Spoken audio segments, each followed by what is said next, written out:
Ժառանգությունը կմիանա միայն իրական, ճշմարիտ ու բովանդակային քայլերին։ Այսօր հայտարարեց կուսակցության փոխնախագահ Արմեն Մարտիրոսյանը պատասխանելով Ազատություն ռադիոկայանի հարցին, արդյոք Բարև Երևան դաշինքը մասնակցելու է միասնական շտաբի աշխատանքներին, որը ձևավորելու նախաձեռնությամբ հիշեցնեմ հանդես է եկել Հայ ազգային կոնգրեսը։ Խորհրդարանական ընտրությունների օրինակով ընդդիմադիր կոնգրեսը ոչ իշխանական ուժերին, Դաշնակցությանը, Ժառանգությանը եւ Բարգավաճ Հայաստանին առաջարկում է համատեղ ուժերով պայքարել ընտրակեղծիքների դեմ։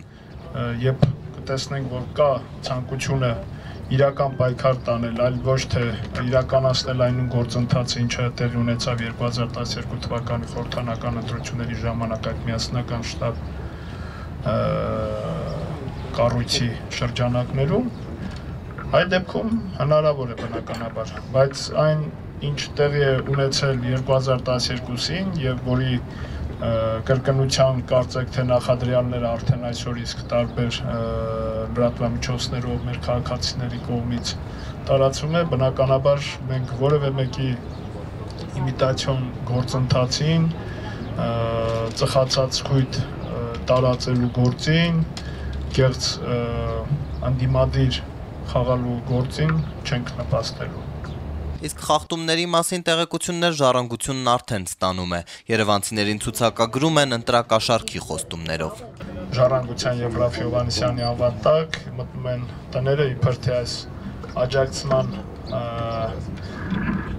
արձանագրությունները թերթերը լրացնելու, բայց նաև անձնագրային տվյալներ են ուզում։ Բարև Երևան դաշինքի ցուցակը գլխավորող Արմեն Մարտիրոսյանը այսօր Ազատության հրապարակում հրավիրած ասուլիսում պատասխանեց նաև Սերժ Սարգսյանի խոսնակ Արմեն Արզումանյանի երեկվա հայտարարությանը, թե նախագահի հանդիպումները տեղի են ունենում նախագահական նստավայրում։ Հանդիպման միակ վայրը Ազատության հրապարակն է, հակադարձեց Արմեն Մարտիրոսյանը, պնդելով, թե փողզիջման հարց այստեղ չկա։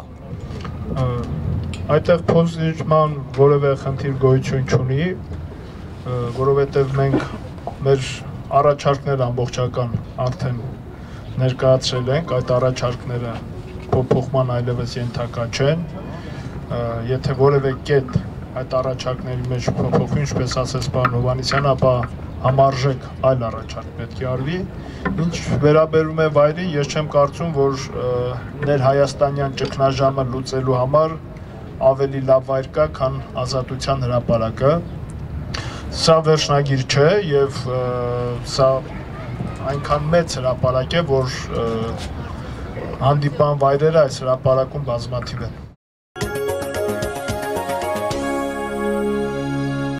Գործադիրն այսօրվա նիստում որոշեց կառավարության պահոստային ֆոնդի հաշվին առողջապահության նախարարությանը հատկացնել 20 միլիոն 500 հազար դրամ Պարույր Հայրիկյանի բուժումը արտերկրում իրականացնելու նպատակով։ ԱԻՄ նախագահ, հանրապետության նախագահի նախկին թեկնածու Պարույր Հայրիկյանը այսօր առավոտյան մեկնել է Հոլանդիայի Ռոտերդամ քաղաք, որտեղ էլ անցկացնելու է իր հետագա բուժումը։ Այդ մասին Ազատություն ռադիոկայանին հայտնեց Հայրիկյանի նախընտրական շտաբի արտաքին հարաբերությունների պատասխանատու Կարո Եղնուկյանը։ Ինչ վերաբերում է Հայրիկյանի բուժման համար նախատեսված ավելի քան 20 միլիոն դրամին, ապա Եղնուկյանի պարզաբանմամբ այդ գումարը պարոն Հայրիկյանին չի փոխանցվի։ Առաջին Հայրիկյանը չէր իմանում, որ այդքան գումար կամ այդ գումարը կոնկրետ որոշում է եղել, որովհետև Հայրիկյանը արդեն այս առավոտ մեկնել է Հոլանդիա առողջապահության մինիստրությանը որոշումով։ Եվ խոսակցությունը միայն եղել է նա, որ առողջապահության մինիստրությունը, ինչպես որ մինչ օրս բոլոր ծախսերը հոգացել է, նաև շարունակել հոգալ արտերկրում բուժվելու ծախսերը, կոնկրետ վիրահատության ծախսերը։ Հիմա այդ ծախսերը 20 միլիոն են, թե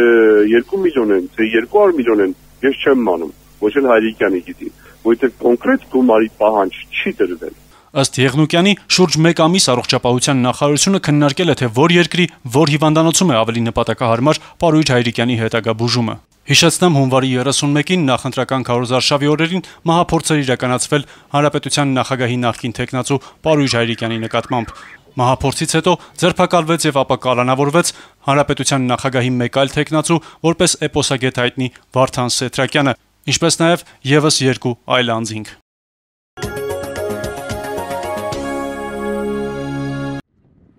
Տավուշի մարզի սահմանամերձ գյուղերից ուրախ կամ տխուր առիթներով ծաղիկներ գնելու համար մարդիկ գնում են Բերդ քաղաք։ Ծաղկի սրահում ամենամեծ պահանջարկն ունեն սգո ծաղկեպսակները, որոնք հաճախ ապառիկ են գնվում։ Խանութպաններն ասում են, որ պարտապանների մի երկար ցուցակ ունեն։ Մեկը վայնի է,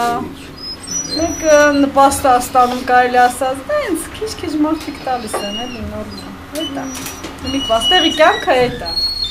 Իսկ շատ են առիթներ լինում, չգիտեմ, թե ուրախության դե օրինակ, մի ամիս ուրախության ոչ մի բան չեն կարել, այսօր մի հատ արել ենք, սա պատրաստել ենք զամբիոզ։ Բաղդել մեկը, էտա, այս մի ամսվա մեջ։ Մեր ամբողջ ռայոնում էտա։ Իսկ տխրության առիթները ավելի շատ են։ Այդա շատ։ Տավուշի մարզի սահմանամերձ գյուղերում ռիսկային է ոչ միայն ապրելը, այլև ձեռնարկատիրությամբ զբաղվելը, առևտուր չկա։ Հայ-ադրբեջանական սահմանի ամենավտանգված գյուղերից մեկում Չինարիում խանութպանները բողոքում են, որ հարկային պատժամիջոցները նույնքան խիստ են, որքան Երևանում։ Вот этим стабилитарными местными мы статашем. Մի 20 տարի ապած է, էլի 20 տարվանից պատք է կաստ։ Բա ինչ եք անում, իրանց չեք տալիս։ Դե ինչ ենք անում, Երևանից է գալիս են, սահմանամերձ գյուղ է, ՀԴՄ են գրում 165,000-ի, այդ նույն ՀԴՄ-ն Երևան են գրում սուպերմարկետներում։ Համստե տես գրում համնդե։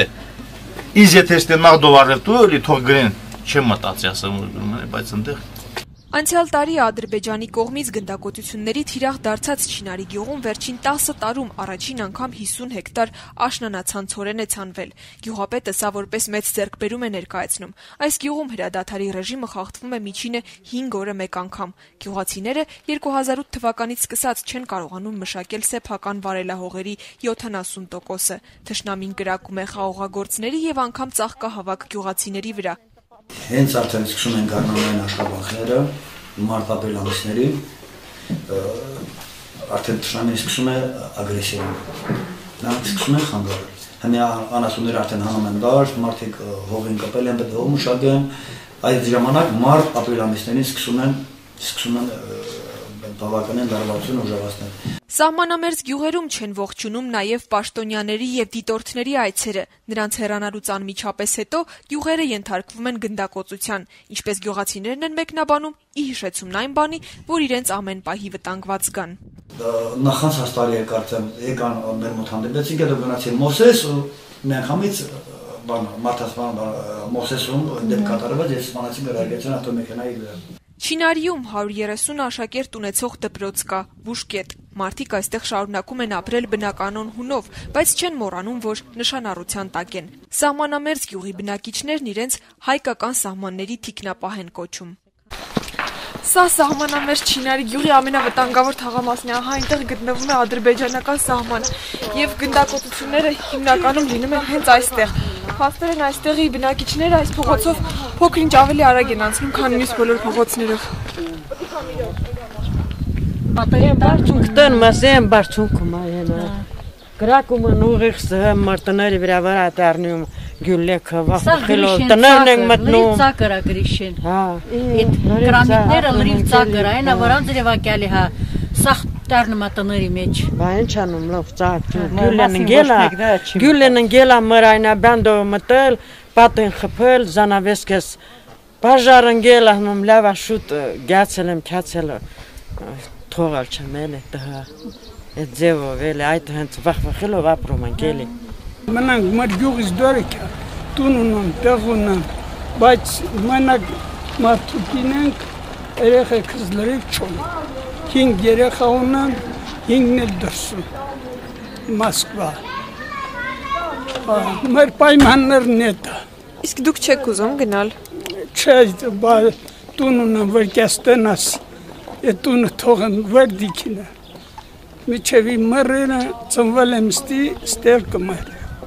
Չինարիի մանկապարտեզ 30 երեխա է հաճախում։ Մանկապարտեզի գնդակոծությունների ժամանակ նրանք բոլորը տեղավորվում են մի փոքրիկ սենյակ թաքստոցում, որտեղ գտնվելու ժամանակ տղաների մեծ մասն արդեն որոշել է, որ զինվոր է դառնալու։ Հա, այդ ինչ ձեներ է, այդ ովքեր են գրակողները, խի են գրակում։ Թուրքերը։ Ինչի են գրակում բա ձեզ թուրքերը։ Զիվորդիկն է թուրքերը գրակում։ Իրանց գրակում են իրանք հելում ես գրակում։ Թուրքերը հայերն է։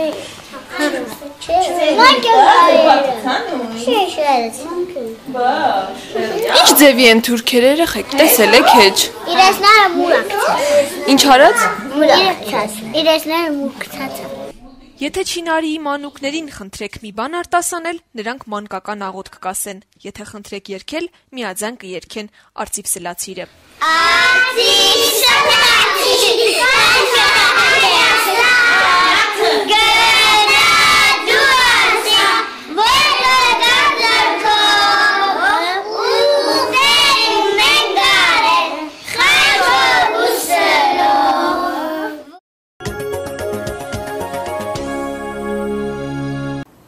Արվեստագետի գլխավոր թեման մարդն է, ասում էր նկարիչ Հակոբ Հակոբյանը։ 40 տարի գեղանկարչությամբ զբաղվելուց հետո 80-ականներին նա որոշեց համալրել իր աշխատանքները երկաթե քանդակներով։ Մարդկային եւ կենդանիների կերպարներով 62 երկաթե քանդակ եւ նույն թեմայով 4 գեղանկար կարելի է գտնել Կաֆեսճան արվեստի կենտրոնի Արծիվ սրահում։ Քանի որ մարտի 27-ին բացվեց Հայաստանի Հանրապետության ժողովրդական գեղանկարիչ Հակոբ Հակոբյանի երկաթե երկեր ցուցահանդեսը։ Այն կգործի մինչև այս տարվա մայիսի 26-ը։ Ի սկզբանե բնականաբար այն նախատեսված էր 90-ամյակի Հոբելյանի հետ կապված ցուցահանդեսը պետք է բացվեր, բոլոր նմուշները, որոնք դուք այստեղ տեսնում եք, ընտրվում էին հենց վարպետի Հակոբ Հակոբյանի հետ միասին, բայց ցավոք սրտի մահվանից հետո ցուցադրությունը հետաձգվեց եւ հիմա արդեն բացումը տեղի ունեցավ հետմահու։ Հետյալ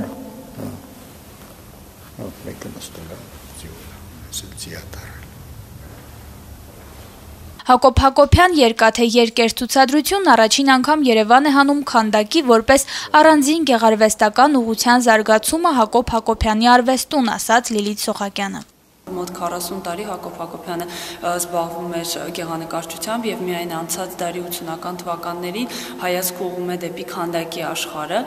եւ նոր այդ ժամանակ սկսում է ստեղծել քանդակներ։ Ինքը վարպետը ասում էր, որ նախ եւ առաջ քանդակները ստեղծվել են այսպիսի պատմությամբ, դրանք եղել են պարզապես մոդելներ իր կտավների համար։